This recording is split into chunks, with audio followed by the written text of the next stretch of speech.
আল্লাহ যখন যা করে বান্দার ভালোর জন্য করে। হয়তো প্রথমের দিকে আমরা সেটা বুঝতে পারি না, কিন্তু সময়ের পরিক্রমায় যখন বাস্তবতা নিয়ে সামনে আসে, দিন শেষে আমরা বলতে বাধ্য হই আসলেই ওই দিন ওই ঘটনাটা হওয়াতে ভালোই হয়েছে।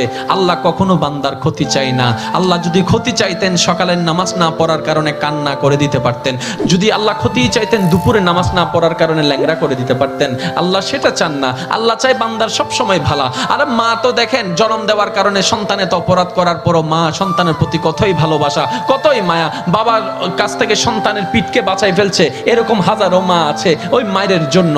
কিন্তু আল্লাহ পাক রব্বুল আলামিন বান্দার উপর কতটুকু ভালোবাসে দিয়েছেন সেটা আমরা বান্দারা বুঝতে পারি নাই বলে শয়তানের ফাঁদে বারবার পা দিয়ে আটকাই যাচ্ছি। মনে রাখবেন, মনের মধ্যে কথাটা বসাই ফেলবেন, আল্লাহ যখন যা করে বান্দার ভালোর জন্যই করে। একদিন না একদিন সেই ভালোটা আপনার বিবেকে এবং মনে প্রমাণ হয়ে সামনে চলে আসবে। আমি বুঝাতে চাচ্ছি আমাদের সাথে সবচেয়ে কানেকশন কার বেশি ভালো থাকতে হবে? বান্দা হিসেবে আল্লাহর, উম্মত হিসেবে নবী রাহমাতুল্লিল আলামিনের। এখানের ভিতর যে কেউ চাইলে জীবন সাজাই ফেলতে পারবে। আমি বলছি যে কেউ, anybody, you can do it, not impossible. Because impossible শব্দটাকে যদি একদম ভালো করে গভীরভাবে দেখেন, সেখানের ভিতর আপনি আশ্চর্যভাবে একটা জিনিস দেখবেন। ইম্পসিবল একটু যদি ডিফাইন করেন, ভাগ করেন, দেখবেন আই এম পসিবল। ইম্পসিবল, পসিবলকে আলাদা রাখেন, আই এম কে আলাদা রাখেন। I am possible. ইম্পসিবল শব্দটাই আপনাকে জানান দিচ্ছে আমি অসম্ভব নই, যদি রবের রহমত থাকে আমি তোমার জন্য সম্ভব। বিদেশে যাওয়ার আগে আপনার এলাকায় দেখেন টিকিট চলে আসছে, ভিসা চলে আসছে, টিকিটের টাকা নাই। অনেক ছিল, কেমনে কেমনে টাকার ব্যবস্থা হয়েছে, সে বিদেশ চলে গিয়েছে। এখানে অনেক ব্যবসায়ী আছে, ব্যবসা শুরু করার সময় সেই পরিমাণ টাকা ছিল না, কেমনে কেমনে ব্যবসা শুরু হয়েছে। এটা কেমনে কেমনে, রব বলে এটা কেমনে কেমনে নয়, একটু আমার দিকে তাকা, এমনে এমনে এমনে এমনে এমনে এমনে। তাহলে আপনার কাছে যদি আপনার রব থাকে, আপনার টেনশন কি? আপনার দুই নাম্বারই করার তো কোনো দরকার। এই রমজানকে সামনে রেখে অনেকে দ্রব্যমূল্যের দাম বাড়ানোর জন্য কত চালাকি করছে, গুদামজাত করছে। আমি তাদের উদ্দেশ্যে শ্রদ্ধার সাথে একটা কথা বলবো, ভাইয়া জীবনে হয়তো অনেক করেছেন, আপনি এই কারণেই করছেন 2টা টাকা 5টা টাকা লাভ বেশি হবে। তো এই সেক্টরে না হয় আপনার 10,000 টাকা 10 কোটি টাকা লাভ হলো, অন্য সেক্টরে যদি 20,000 কোটি টাকা খরচ হয়ে যায় তখন কি করবে?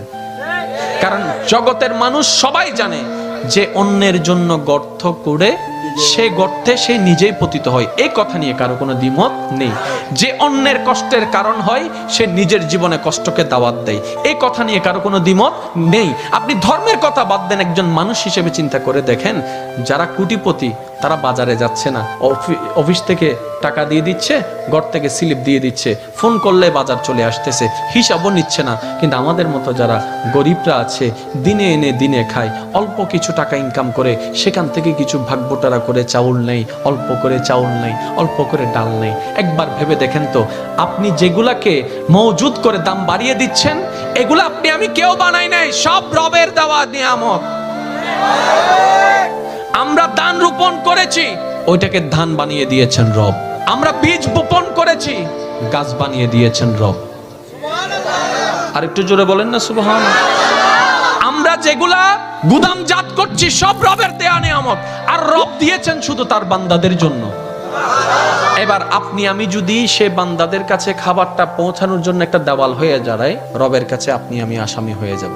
আমি শ্রদ্ধার সাথে বলবো, আপনার যা দরকার আপনার রব আপনাকে দিবে, আপনি শুধু অন্তর থেকে সবার কাছে খাবারটা পৌঁছায় দেন।